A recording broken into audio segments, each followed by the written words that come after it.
안녕하세요. 저는 결혼 2년 차인 30대 여성 사연자입니다.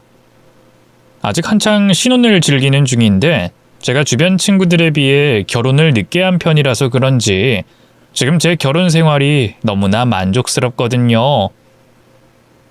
늦바람이 무섭다고 여태 혼자 잘 살아놓고는 이제는 남편 없이 못 살 것 같다는 생각이 드네요.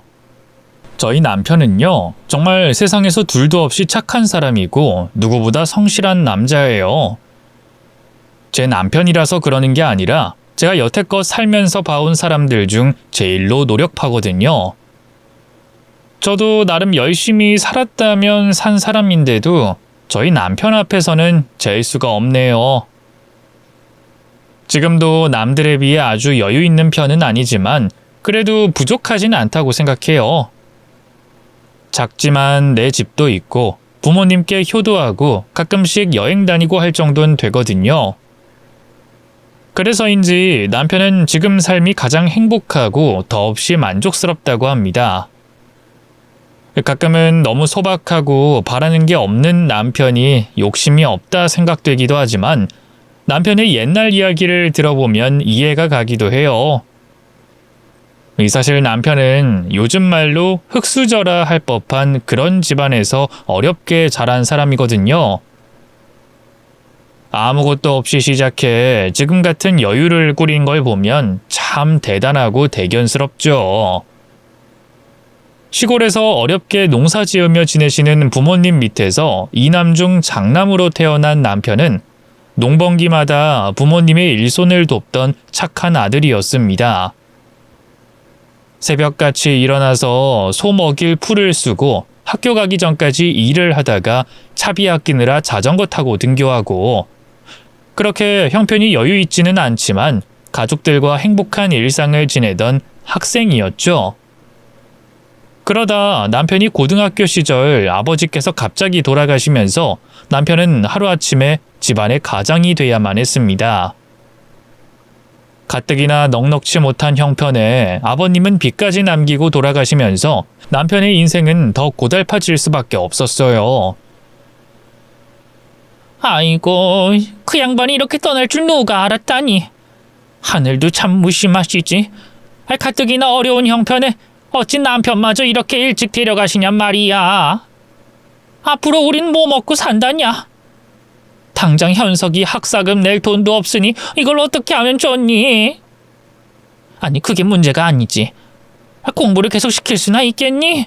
어차피 등록금 내줄 형편도 안 되는데 말이야.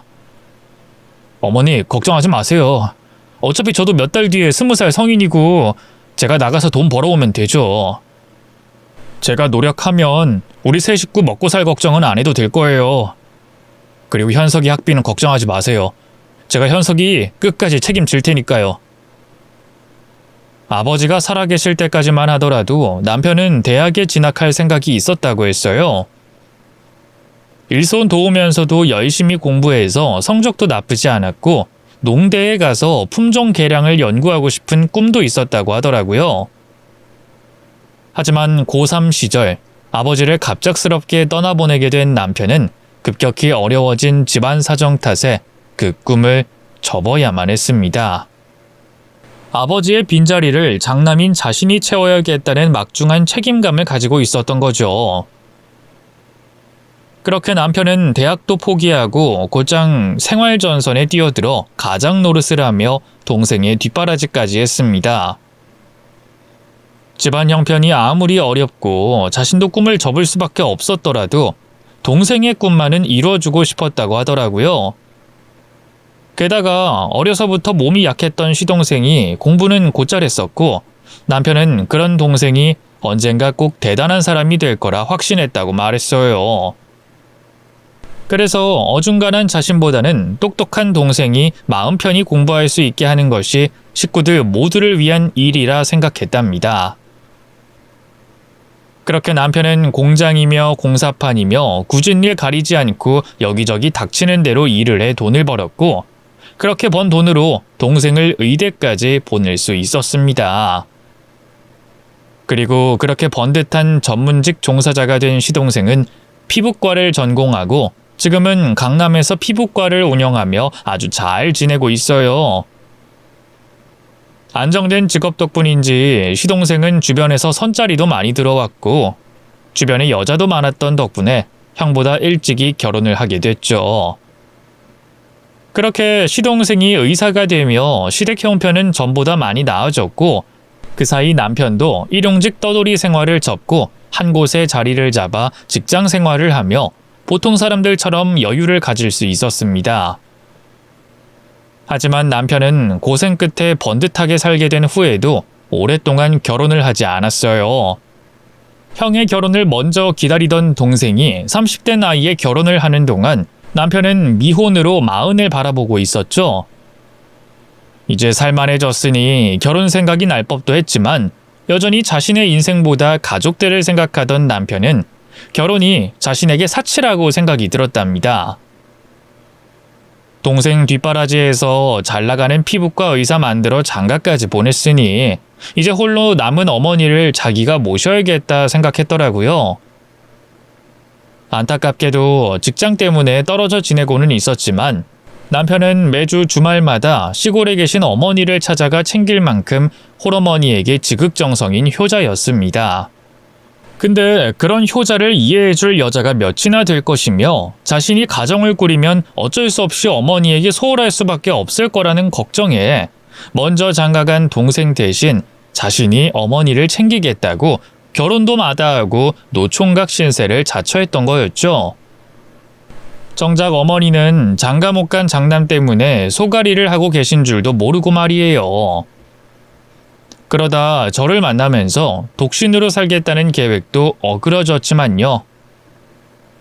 저는 일 때문에 남편을 알게 됐어요.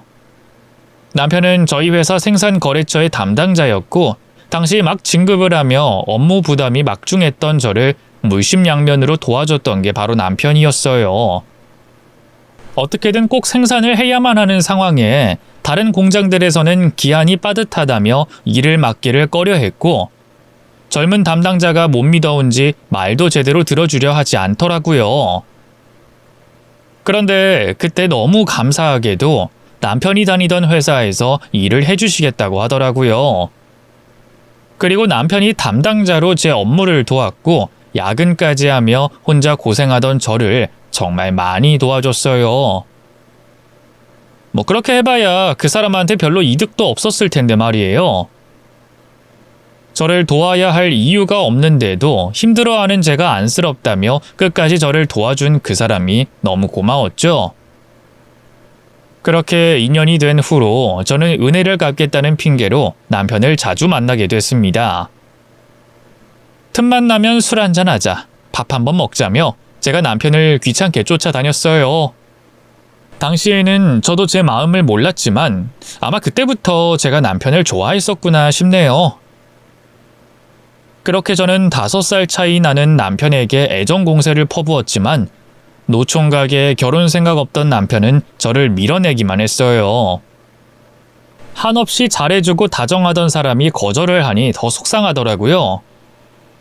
내가 그렇게 매력이 없는지, 아니 노총각 주제 뭐가 그렇게 잘났는지 괜히 오기가 들어서 더 마음을 접을 수가 없었죠. 그리고 그러다 마음 약한 남편에게 사정 이야기를 듣게 됐습니다. 자기가 어려서부터 지금껏 20여 년 되는 세월을 얼마나 고생하며 살아왔는지, 자기가 왜 제 마음을 못 받아주고 결혼을 할 수 없는 건지, 남들 앞에서 하고 싶지 않을 법한 속 얘기를 저한테 다 해주더라고요. 저는 주책맞게도 그게 또 왜 고마운지 그 일로 그 사람이 더 좋아지고 말았어요. 고생하면서도 마음 따뜻한 그 남자를 도저히 놓칠 수가 없겠더라고요.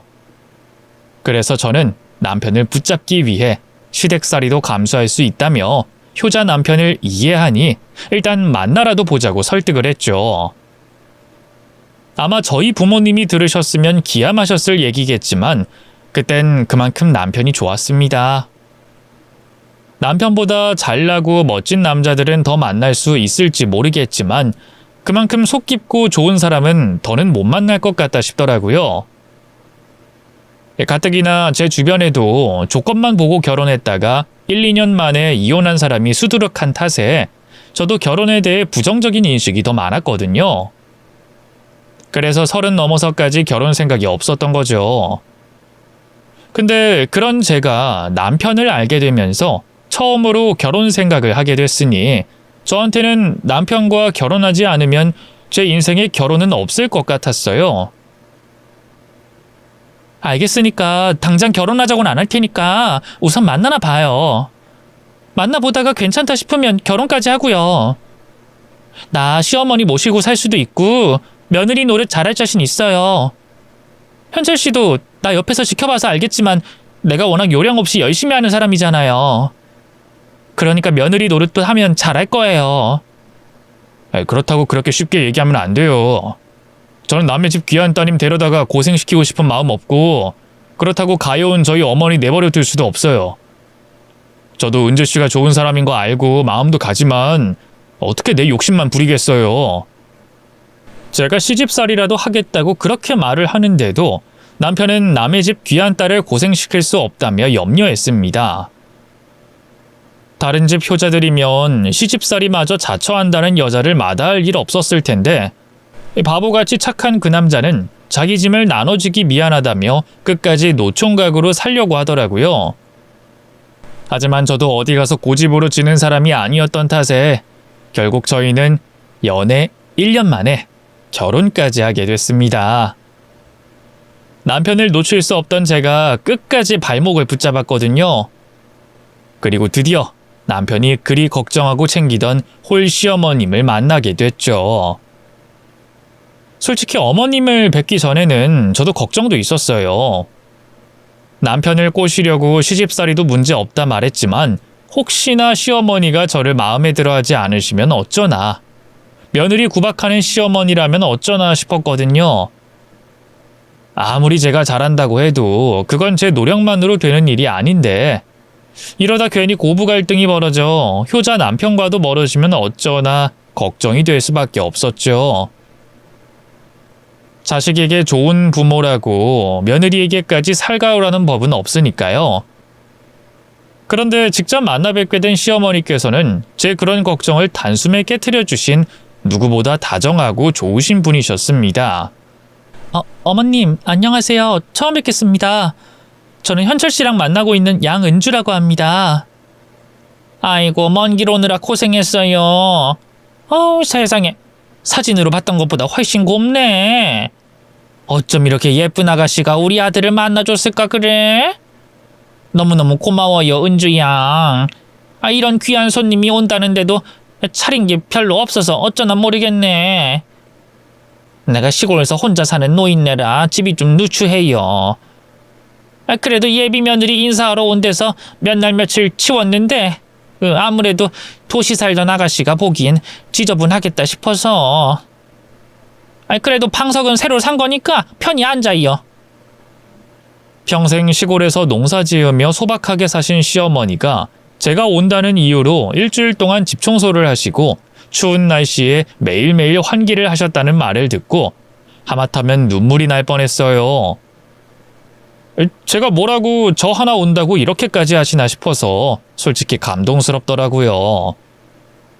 거기다 뭐든 오래도록 쓰시는지 저마다 세월의 흔적이 묻어있는 오래된 집안 살림들 사이에 유독 눈에 띄는 새 방석 하나가 절 기다리고 있는데 어머님이 저를 그만큼 귀한 손님 대접을 해주시는구나 싶어 감사했습니다. 이런 분을 두고 웬 부질없는 걱정을 했던 건가 싶더라고요. 그렇게 시어머니를 뵙고서야 가벼운 마음으로 결혼 준비를 할 수 있었던 저는 그 후 상견례를 하며 저희보다 먼저 결혼한 시동생과 동서까지 보게 됐습니다. 그동안 시어머니에 대한 걱정은 하면서도 정작 더 가까이 지낼지 모를 동서에 대한 걱정은 전혀 하지 않았었네요. 남편에게 듣기로는 시동생이 워낙 형을 따른다고 하고 그래서인지 그동안 시동생 내외와 별다른 문제가 없었다고 하더라고요. 다만 둘 다 바빠서 그런지 자주 볼 일도 없었다고 했죠. 그래서 저는 별 걱정 없이 동서를 만나게 됐는데 이상하게 그 동서 얼굴이 묘하게 낯이 익는 겁니다. 근데 혹시 우리 어디서 본 적 있을까요? 제가 이상하게 낯이 익어서요. 글쎄요. 저는 전혀 뵌 적이 없는 것 같은데요. 제가 어디 가서 눈에 안 띄는 스타일도 아니고 누구랑 헷갈릴 만한 외모도 아닌 것 같은데. 그리고 제가 이름이 흔하진 않잖아요. 제 이름 들어보신 적 없으신 거 보면 아마 착각하시는 거 아닐까요? 하긴 하엘이라는 이름이 흔한 이름이 아니긴 하죠. 하엘 씨처럼 예쁜 외모가 흔한 것도 아니고요. 그럼 아무래도 제가 착각한 모양이에요. 형수님께서 저희 집사람을 벌써부터 가깝게 느끼셔서 그러시는 거 아닐까요? 동서는 무척 화려한 스타일과 외모에 어디 가나 주목받고 눈에 띌 법한 사람이었어요. 거기다 부모님께서 고심 끝에 지어주셨다는 그 이름도 평소에 들어본 적 없는 흔치 않은 이름이었기에 제가 동서를 알고 있을 일은 없겠다 싶었죠. 하지만 그럼에도 뭔가 분위기랄까 느낌이 전부터 알던 사람처럼 느껴지더라고요. 하지만 동서도 저를 알지 못한다고 하니 저는 시동생 말대로 제가 동서 될 사람에게 친근감을 느껴서 낯이 익다 싶은가 보다 생각했습니다. 아무래도 앞으로 시댁 식구들과 잘 지내야겠다 생각하니 저보다 어린 동서가 동생처럼 느껴지더라고요. 하지만 정작 결혼한 뒤에도 저는 동서와 그리 가깝게 지내진 못했어요. 결혼 전에는 자기는 친정도 멀리 계시고 언니가 없어서 저를 언니처럼 삼고 싶다며 자주 보자고 그러더니 얼마나 바쁜 건지 한번 따로 만날 시간조차 만들기가 어렵더라고요.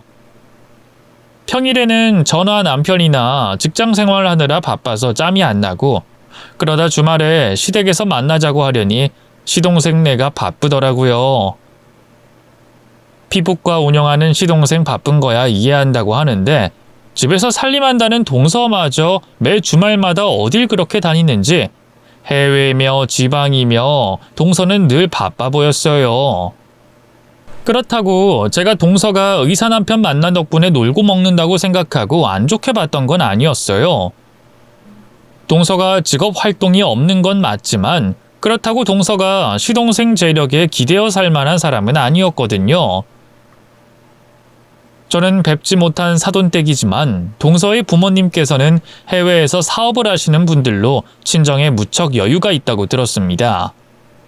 그래서 오히려 시동생 내외가 결혼을 한다고 했을 때 동서 친정에서 저희 서방님을 반대하셨다고 하더라고요. 그 집에서는 의사 사위 바라지도 않고 저희 시댁 형편이 많이 기우는 게 많이 걱정이 되셨던 모양입니다. 원래 제가 한국에서 지내다가 금방 집으로 돌아가기로 했었거든요. 근데 그때 하필이면 저희 남편을 만나가지고 돌아온다던 딸이 거기서 결혼해서 눌러 앉겠다고 하니까 저희 부모님이 얼마나 놀라셨겠어요.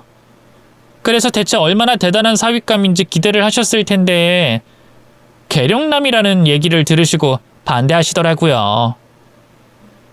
사실 저희 집에서는 의사 사위가 별로 대단한 것도 아니라서요. 거기다가 원래 제 남편감으로 점 찍어둔 사람이 있으셨는지 현석 씨가 마음에 안 드신다고 그렇게 반대를 하셨어요. 근데 저는 남편이랑 도저히 못 헤어지겠더라고요. 그렇게 두 사람은 부모님의 반대를 무릅쓰고 결혼을 해야 했고 그래서 결혼 당시에는 친정 부모님 덕도 보지 않고 저희 시동생이 마련한 신혼집에서 동서 기준으로는 조촐하고 소박한 결혼 생활을 시작했다고 했습니다. 사실 저는 결혼에 대한 로망이 많았거든요.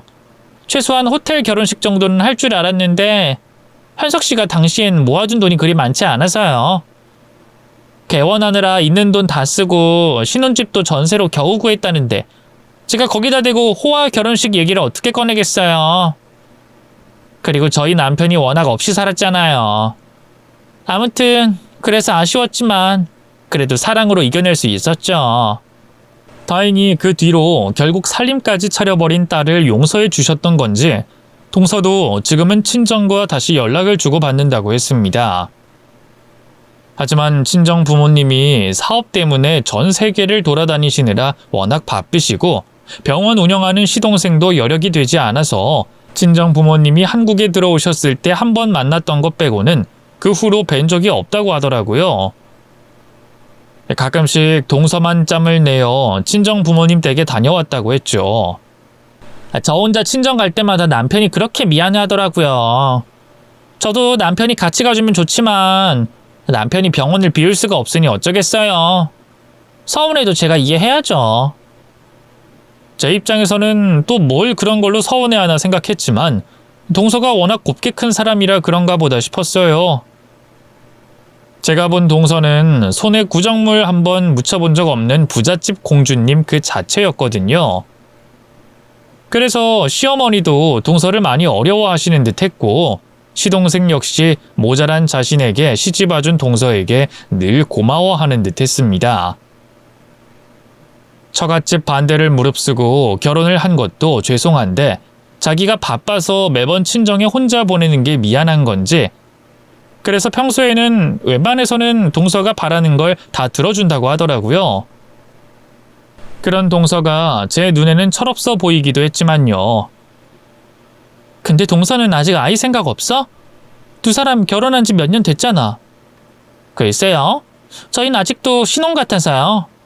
아이는 아직 생각이 없네요.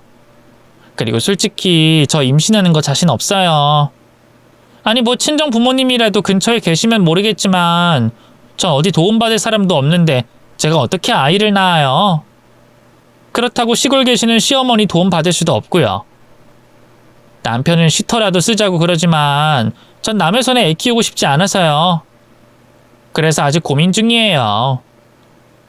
워낙 애들을 좋아하던 시동생은 내심 아이 소식을 기다리는 것 같던데 정작 동서는 별 생각이 없어 보이더라고요. 그렇다고 제가 그 집 부부 일에 뭐라 할 건 없지만 같은 며느리 입장에서 동서가 좋은 며느리였다고는 할 수 없겠네요. 저도 얼굴 한번 보기 어려울 만큼 바쁜 동서라서 그런지 저희 시어머니는 저보다도 동서를 볼 일이 더 없으셨습니다. 저야 매주 시댁에 다녀오다 보니 어머님과 그만큼 가까울 수밖에 없었죠. 사실 맘 같아서는 그냥 올라오셔서 같이 지내셨으면 했지만 평생 시골에만 계신 어머님께서 도시살이를 꺼려 하시더라고요. 거기다가 워낙 마음이 좋으신 분이라 그러신지 아무래도 며느리에게 폐를 끼칠까 보다 싶으셨던 것 같아요. 아무튼 그래서 절대로 합가는 싫다고 하시는 바람에 저희가 시골집에 내려갈 수밖에 없었는데 제가 매주 내려가는 동안 동서가 시댁에 온 적은 한 번도 없었습니다. 결혼 3년 기간 동안 시댁에 방문한 게 손에 꼽을 정도라고 하니 말 다 한 거죠 뭐. 겨우 명절에 한두 번 정도였을 뿐 돌아가신 시아버지 제사 때에도 서방님 혼자 내려오셨더라고요. 말로는 동서가 독실한 크리스찬이어서 제사 같은 건 할 수 없다는데 그렇다고 어떻게 시아버지 제사까지 나 몰라라 하는 건지 저로서는 이해가 되지 않았어요.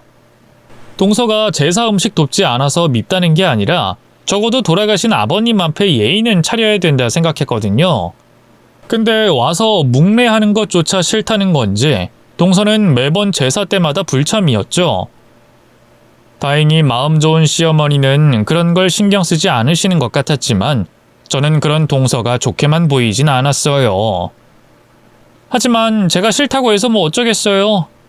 어린 와이프를 아기처럼 대하는 시동생은 별말 없고 어머님까지 그냥 계시는데 말이에요. 그래서 저도 동서가 뭘 어쩌던 아무 말하지 않고 신경 끄기로 했습니다. 가뜩이나 두 형제 사이가 좋은데 거기서 제가 나섰다가는 괜히 새 식구 들어와서 분란만 생긴다고 생각하겠다 싶었거든요. 대신 제가 혼자서라도 며느리 노릇을 잘 해야겠다 생각했죠. 그래서 매번 제사나 명절 때마다 일찍 내려가서 어머니 일손을 돕고 절대로 어머님 혼자 고생하시는 걸 두고 보지 않았어요. 물론 며느리들 아끼시는 어머님께서는 저한테도 일을 시키기 싫어하셔서 어떻게든 몰래 일을 하려고 하셨지만 저도 저희 어머니 혼자 고생하시는 꼴은 볼 수 없었거든요. 그래서 어머님이 말씀하지 않고 시키지 않으셔도 제가 눈치껏 알아서 잘 했습니다. 저희야 시동생네에 비하면 어머님께 비싼 것도 해드리지 못하니 몸으로라도 때워야 싶었던 거죠. 그 대신 동선에는 시어머니에게 생활비를 넉넉하게 챙겨드렸거든요. 저희도 용돈 삼아 몇십만 원씩 드리긴 했지만 부잣집 외동딸과 의사 아들을 이길 수는 없었어요. 거기다 늘 바쁜 시동생도 어머니를 잘 챙기지 못하는 게 죄송했는지 늘 금전적으로는 모자람 없이 챙기고 있었죠. 저희 시동생이 은혜를 모르는 사람은 아니었거든요. 그래서 원래는 시동생이 저희 결혼할 때도 도와주고 싶어 했어요. 시동생은 남편 뒷바라지를 잊지 않고 형에게 뭐라도 보답을 하고 싶어 했지만 착하기만 한 남편은 동생에게 아무것도 바라는 게 없었어요. 그저 지금처럼 동생이나 어머니나 다 행복하게 잘 살기만 하면 된다고 생각했던 거죠. 그리고 저 역시 그런 욕심 없고 착한 남편이 좋았기에 그런 콩국물 같은 거 바라본 적이 없네요. 그렇다고 저희가 당장 먹고 살기 어려운 것도 아니고 은행 돈이긴 해도 내 집 마련도 하고 충분히 열심히 살고 있었으니까요. 저는 그래서 동서가 시댁일 손 한 번 거드는 일이 없어도 시댁에 찾아오지 않아도 도리를 했다고 생각하며 한 번도 동서에게 이렇다 저렇다 불만을 표시한 적이 없었어요. 아니 차라리 고생 한번 안 해봤을 동서가 시킨다고 제대로 할 거라는 기대도 없어서 그런지 없는 게 도와주는 거다 싶기까지 했었죠. 그런데 그런 동서가 이런 식으로 뒤통수를 칠 줄은 몰랐습니다. 그날은 저희 어머님의 생신날이었어요. 제가 시집가서 두 번째로 맞는 어머님 생신이었죠. 생신날이니 좋은 데 가서 외식을 하자고 하는데도 소박한 어머니는 그럴 필요 없다며 또 고집을 부리셨어요. 그냥 집에서 다 같이 식사나 하시자는 말씀에 어쩔 수 없이 시댁에서 모이기로 했습니다. 그 대신 제가 좀 일찍 가서 어머니 생신상을 차려야겠다 생각했죠. 그래서 원래 가려던 것보다 하루 일찍 월차를 내서 시댁에 내려가기로 했어요. 미리 말씀드리면 어머님 성격에 또 오지 말라고 하실까, 아니면 저희 때문에 괜히 음식 준비라도 하실까 싶어서 일부러 얘기도 안 하고 내려가게 됐죠. 매주 가는 시댁이다 보니 연락 없이 들이닥쳐도 어머님은 좋아하셨거든요. 그래서 별 걱정 없이 시댁에 갔는데 대문을 열고 안으로 들어가면서 집안에서 무슨 소리가 들리더라고요. 누구 손님이 와 있나 싶어서 현관문을 두드리려는 그때 집안에서 카랑카랑한 젊은 여자의 목소리가 들려왔습니다. 아이씨 이게 뭐야? 이 노인네가 이젠 간도 못 맞추나? 어머님 국이 짜잖아요. 이걸 지금 놔두러 먹으라는 거예요? 다시 해와요. 어찌나 소리를 지르는지 문 밖에 있는 저희에게까지 말이 다 들리더라고요. 근데 그 말이 어찌나 고약하고 못돼 처먹었는지 저나 남편은 그 얘기를 듣고 굳을 수밖에 없었습니다. 그리고 저는 그 목소리의 주인이 누구인지 단번에 알아차렸죠. 바로 저희 동서의 목소리였어요. 평소에는 잘 내려오지도 않는 사람이 오늘은 왜 저희보다 먼저 내려와서 시어머니에게 저런 소리를 하는지 저는 흥분해서 집 안으로 뛰어들어갈 수밖에 없었습니다. 동서, 지금 뭐 하는 짓이야? 어머님한테 뭐라고 한 거야? 형님? 형님이 이 시간엔 웬일이세요? 내일 만나는 거 아니었어요? 그건 내가 묻고 싶은 얘긴데 동서야말로 평소에는 무슨 일이 있어도 콧배기도 안 비치던 사람이 우리보다 일찍 대체 무슨 일이야? 그리고 지금 어머님한테 뭐라고 한 거야? 제가 뭘요? 저 별말 안 했는데요? 동서, 지금 분위기 파악이 안 돼? 아니면 내가 평소에 동서한테 별말 없이 잘해줬다고 나를 물러보는 거야? 어찌나 목청이 큰지 현관 밖에까지 다 들리던데 우리 두 사람 다 들었는데 무슨 거짓말을 하려고 그러는 거야? 그러자 동서는 뭔가 실수를 들켰다는 듯 난감한 표정을 짓더니 거짓말이 통하지 않겠다 싶어서 그러는지 오히려 적반하장으로 화를 내기 시작했습니다. 그래서 뭐야? 저랑 어머님 사이의 일을 왜 형님이 나서서 난리예요? 뭐? 동서, 지금 어머님한테 화낸 게 당연하다고 말하는 거야? 그럼 전 어머님한테 화도 못 내요? 고부간에 좀 싸울 수도 있지. 저도 그냥 짜증 좀 냈을 뿐이에요. 그리고 어머님이 먼저 잘못하신 게 있으니까 제가 그러겠죠? 제가 괜히 그러겠어요? 안 그래요, 어머님? 어머님이 말씀 좀 해보세요. 내가 실수한 거야. 이 작은 애는 아무 잘못 없다. 거 보세요. 어머님도 괜찮다고 하시는데 형님이 왜 난리예요? 그리고 솔직히 전 어머님한테 이 정도 불만 말할 수 있는 거 아니에요? 우리가 어머님한테 드리는 돈이 있는데 돈도 없는 노인네 먹고 살게 해줬더니 이 정도 말도 못해요? 뭐라고요? 재수씨, 지금 그걸 말이라고 하는 거예요?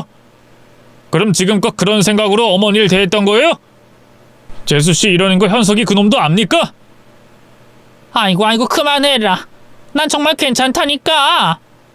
현철아, 현석이한테 말하지 말어. 그러다가 작은 애들 이혼이라도 하면 어쩌냐. 나 때문에 싸웠지들 말어. 어머니는 자기 때문에 자식이 이혼을 할까 걱정이신지 동서를 감싸며 모든 걸 자신의 탓이라고 하셨습니다. 그리고 동서는 그런 어머님을 가난한 노인네 취급하고 있었고요. 그 와중에도 동서를 어려워하시는 어머니를 보니 이런 일이 한두 번이 아니었을 것 같다는 직감이 들더라고요. 그 전에 어떤 일이 있었는지 제가 본 게 없으니 못 본 일을 탓할 수는 없지만 그날 제가 들은 말로도 충분히 용서할 수 없는 일이었습니다. 어떻게 자식 입장에서 부모에게 그런 소리를 할 수 있는지 저는 동서가 그렇게 순하고 좋으신 시어머니를 무시하고 하대했다는 게 너무 화가 나더라고요. 형님도 아시잖아요. 우리 어머님 얼마나 답답하신지. 시골분이라 이해하려고 해도 가끔씩 이렇게 열받는 일이 있다니까요. 그래서 저도 잠깐 욱했던 것뿐이에요. 아무튼 제가 화냈던 건 잘못한 거 맞으니까 사과할게요. 어머님, 죄송해요. 됐죠? 평소에 워낙 철없이 살던 동서라고 해도 그건 아니죠. 그런 별 사과 같지도 않은 사과를 뱉는 걸 본 저는 결국 눈이 돌아버렸습니다. 정신을 차려보니 저도 모르게 동서의 뺨을 내리쳤더라고요. 화장을 곱게 한 얼굴에 뺨을 맞은 동서는 순간 지 얼굴을 부여잡고 절 노려보기 시작했습니다. 너 지금 날 쳤어? 감히 니까지 깬 날 쳤어? 그래 쳤다. 근데 이게 맞으면서 이성까지 날아가 버렸나? 형님한테 무슨 말버릇이야? 형님 좋아하시네. 네가 뭔 형님이야? 그동안 별 가짜는 거 형님 대접 좀 해줬다고 네가 진짜 나보다 위라도 된 것 같아? 돈도 없고 백도 없는 주제에 별 웃기지도 않은 게? 안 그래도 돈 없는 시모나 이 거지 같은 집구석 짜증나 죽겠는데 시모라는 년이나 형님이라는 년이나 아주 쌍으로 난리야. 흥분하며 욕을 해대던 동서는 그 길로 짐을 챙겨 떠나버렸고 저는 그동안 동서가 시어머니 앞에서 갑질을 해왔다는 걸 알게 됐습니다. 어머님, 솔직하게 말씀해 주세요. 동서가 이러는 게 이번이 처음이 아니죠. 그동안 동서가 어머님한테 어떻게 한 거예요? 얼마나 자주 이런 일이 있으셨어요? 아유, 아니야. 난 정말 괜찮어. 내가 시골 노인네라 젊은 사람들 마음을 몰라준 탓이지. 다 내 탓이야. 어머님, 그래도 그건 아니죠. 이건 동서가 잘못한 게 맞아요. 설령 어머님이 동서를 타박하셨더라도 며느리가 어른한테 그러면 안 되는 거죠. 나는 괜찮다니까 그래. 작은 애가 철은 좀 없지만 그래도 지 서방한테 잘하지 않냐. 둘이 잘 지내기만 하면 된 거지. 이 다 죽어가는 노인이 무슨 상관이야. 어머니가 이러신다고 현석이가 좋아할 것 같으세요? 현석이가 아무리 지 철을 아낀다고 그래도 이런 일까지 그냥 넘어가진 않을 거예요. 자기 처가 어머니한테 어떻게 하는지 현석이도 알 건 알아야죠. 아서라. 그러다 정말 이혼한다. 그럼 어쩌려고 그래? 이혼할 일이면 이혼하는 게 맞는 거죠, 어머님. 전 남편 말이 맞다고 생각해요. 서방님도 아실 건 아셔야죠. 서방님이 동서랑 싸우던 동서를 철들게 하던 서방님이 나서야 하는 일이 맞아요. 아유, 그래도 나야 작은 애 안 보고 살면 그만인데 부부 사이 갈라놓고 어찌 마음이 편하겠어. 어머님은 두 사람이 이혼하길 바라지 않으시는지 저희를 말리셨지만 남편은 결국 그날 일을 시동생에게 전했습니다. 시동생은 처음에는 자기 와이프가 그럴 리 없다며 쉽게 믿지 못했지만 그렇다고 형의 말을 의심할 수는 없는지 사실을 인지하고 큰 충격에 빠지게 됐어요. 평소 남편 앞에서는 욕 한 번 할 줄 모르고 순진한 척 했다는데 제가 그날 겪은 걸 보면 원래 동서 인성이 그 모양이겠구나 싶더라고요. 그래서 저는 순간 의문이 들었습니다. 저로서는 모자랄 것 없는 동서가 시어머니를 왜 그렇게 괴롭혔을까 이해가 되지 않더라고요. 그래서 너무 화가 난 나머지 저는 친구들에게 동서의 이야기를 하게 됐어요. 나 그동안 동서 그래도 좋게 봤는데 설마 동서가 어머님한테 그럴 줄은 진짜 몰랐어.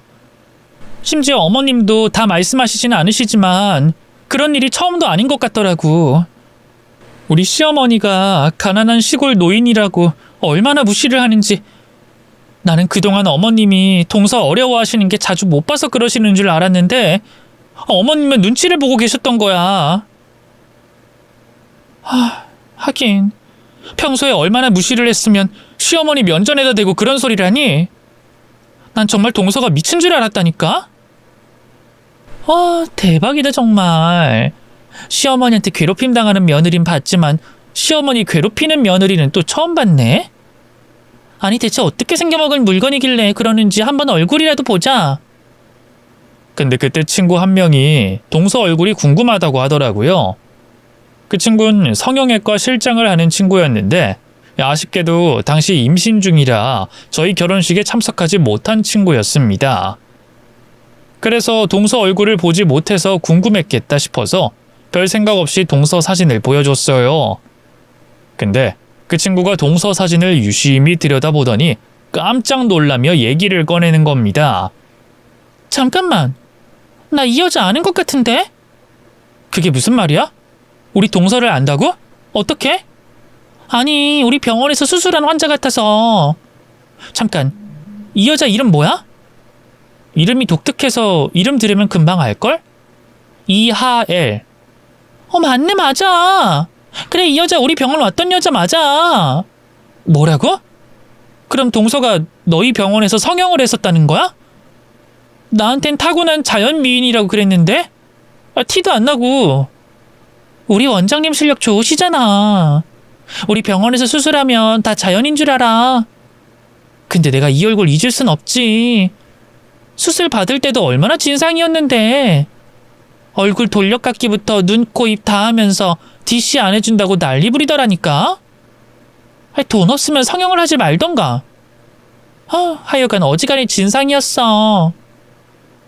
성형외과에서 일하던 친구는 제 동서의 얼굴을 단번에 알아봤고 그 뒤 저에게 동서의 수술 전 사진을 보내줬습니다.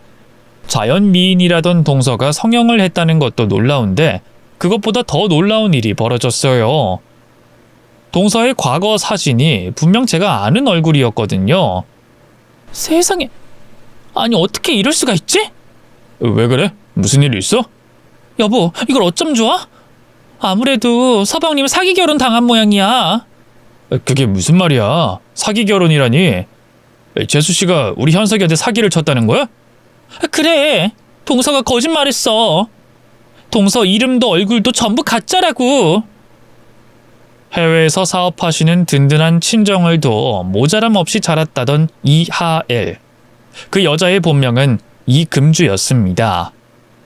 원래 이름이 꽤 촌스러워서 쉽게 잊힐 만한 이름이 아니었지만 그보다 제가 그 여자를 기억하는 이유는 따로 있었어요.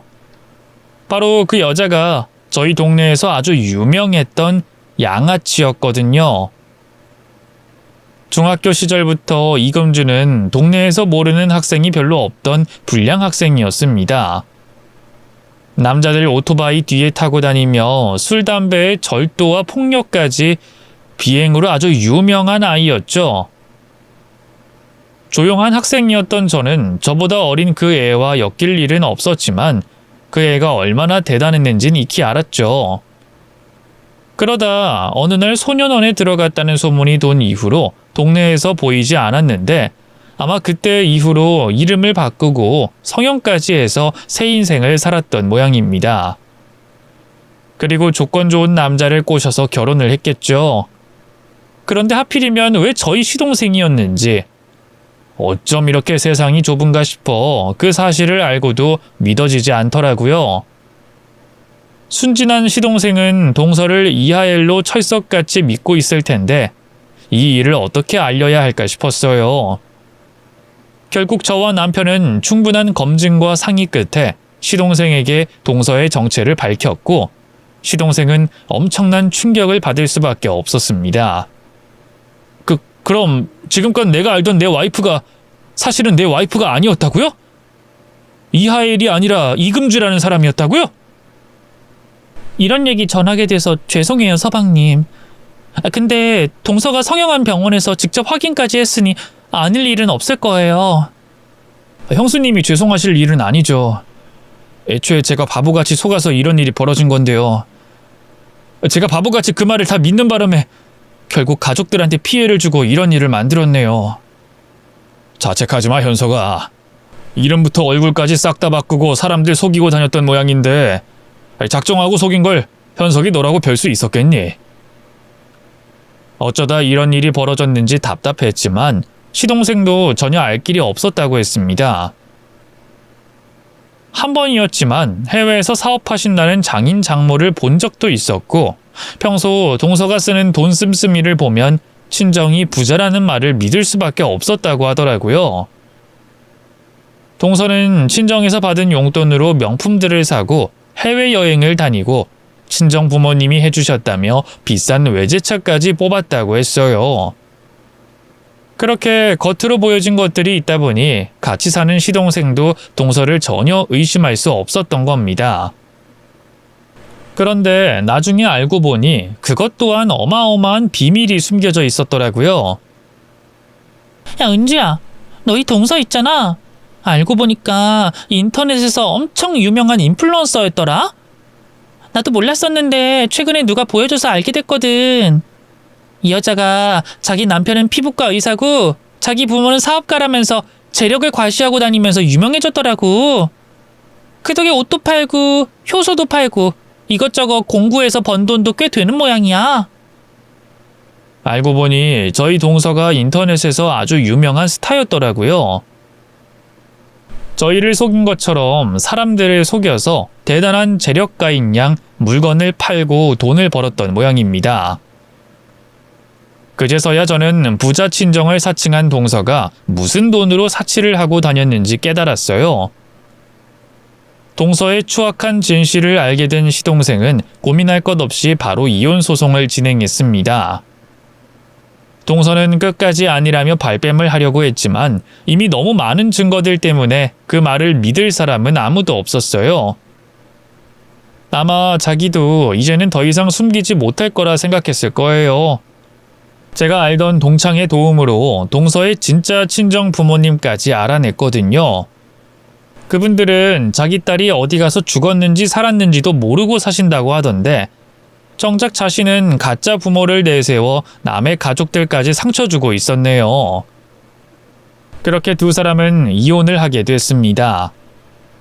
원래는 사기로 소송을 하려고 했는데 다행인지 불행인지 금전적인 피해가 없어서 그러질 못했어요. 그런 걸 보면 그 여자가 그냥 의사 남편을 얻고 싶어서 그렇게까지 한 건가 싶더라고요. 어쨌든 시동생은 속았다는 충격에 많이 힘들어했지만 다행히 잘 이겨내고 있었습니다. 당하지 않아도 될 일을 당해서 속이야 상했겠지만 저희 서방님이야 아직 앞길창창한 30대고 잘나가는 피부과 의사니 앞으로 좋은 인연을 만날 일이야 얼마든지 있겠죠. 그래서인지 벌써부터 여기저기서 선자리가 들어온다 그러더라고요. 아직은 누구를 만날 생각이 없는지 당분간은 병원 일에만 집중하겠다고 했지만요. 사실 여자 없다고 못 사는 것도 아니고 저희 시동생이야 무슨 걱정이 있겠어요. 하지만 사기꾼인 그 여자는 달랐죠. 시동생과 이혼을 한 후로 그 여자의 인생이 아주 산산조각이 나고 말았거든요. 그 여자는 뻔뻔하게도 이혼 후에도 그 사실을 사람들에게 밝히지 않았습니다. 의사 남편이라는 후광이 대단했던 건지 그걸 놓치기 싫어서 이혼했다는 사실을 여전히 숨기고 있었더라고요. 그래서 자기가 직접 산 꽃다발이나 선물들을 올리면서 남편에게 사랑받는 아내인 척 연기를 하고 예전에 시동생과 같이 찍은 사진을 올려놓고 금슬 좋은 부부인 척 또다시 거짓 인생을 꾸미고 있었어요. 아마 그 여자는 저희 식구들이 그 여자의 SNS 활동을 모르고 있는 줄 알았겠죠. 근데 그걸 시동생도 계속 보고 있었던 모양이더라고요. 어느 날 그 여자 SNS가 싹 닫혀서 물어봤더니 저희 시동생이 그 여자를 초상권 침해와 사진 도용으로 고소를 했다는 겁니다. 이혼한 부부 사이에 동의 없이 자기 사진을 올렸다고 말이에요. 그 바람에 그 여자는 SNS를 닫아야 했고 그 소식에 동서의 팬들은 동서가 이혼을 당했다는 것을 알게 되고 그 이후에 의문을 가지기 시작했어요. 그리고 사람들이 결국 이하엘이 이금주라는 사실을 알아버린 거죠. 요즘에는 다들 정보력이 좋은 건지 저는 운 좋게 알게 된 사실들을 금방들 찾아내더라고요. 사실 맘 같아서는 제가 동네방네 퍼뜨리고 싶었는데 그러다가 괜히 소송당한다며 남편과 시동생이 말렸거든요. 저는 벌금 좀 내더라도 이금주 그 애를 혼쭐 내주고 싶었는데 말이죠. 어쨌거나 제가 하지 못하고 참았던 일을 네티즌 여러분들이 해주셨네요. 덕분에 저는 앉아서 손 안 대고 코를 풀었으니 이보다 사이다가 없네요. 그렇게 이금주의 실체가 낱낱이 밝혀져 인터넷 세상에 떠돌게 되며 그 인간의 인생이 나락으로 떨어지고 말았습니다. 애써 지우려고 했던 과거가 탈탈 털리면서 수모를 당한 것은 당연한 일이지만 그것보다 더 큰 문제는 그 여자가 사기꾼이었다는 거였죠. 그동안 자신의 유명세를 내세워 공부하며 물건을 팔았었는데 피부과 남편을 둔 여자라는 말에 신뢰감이 있었는지 저희 시동생을 이용해 화장품이며 미용기구들을 엄청 팔아먹었답니다. 심지어 부작용을 호소하는 사람들도 있었는데도 당시에는 암암리에 잘 넘어갔던 모양이었죠. 하지만 이제는 그 유명세가 다 거품이라는 것을 알게 된 사람들이 이금주를 사기꾼이라고 하며 그 여자를 고소하기 시작했어요. 그리고 이금주는 결국 사기죄로 3년의 징역형을 살게 됐다고 들었습니다. 그래도 초범이었으면 그 정도 형량은 아니었을 텐데 이금주가 어릴 적부터 소년원을 들락거리며 전과가 있었다 보니 형량이 가벼울 수가 없었네요. 그걸 보면 사람은 결국 과거를 숨길 수가 없는 것 같습니다. 이금주가 수천만 원을 들여서 성형하고 가짜 부모까지 만들어 과거를 지우려 했지만 그 고약하고 더러운 인성은 바뀌지가 않았고 결국 진실은 언제라도 밝혀지는 법이니까요. 그러니 여러분들께서도 언제나 정직하게 사셨으면 좋겠습니다. 그럼 전 앞으로도 저희 시어머니 잘 모시면서 남편과 행복하게 살도록 할게요. 제 이야기 들어주신 여러분들께 모두 감사를 전합니다.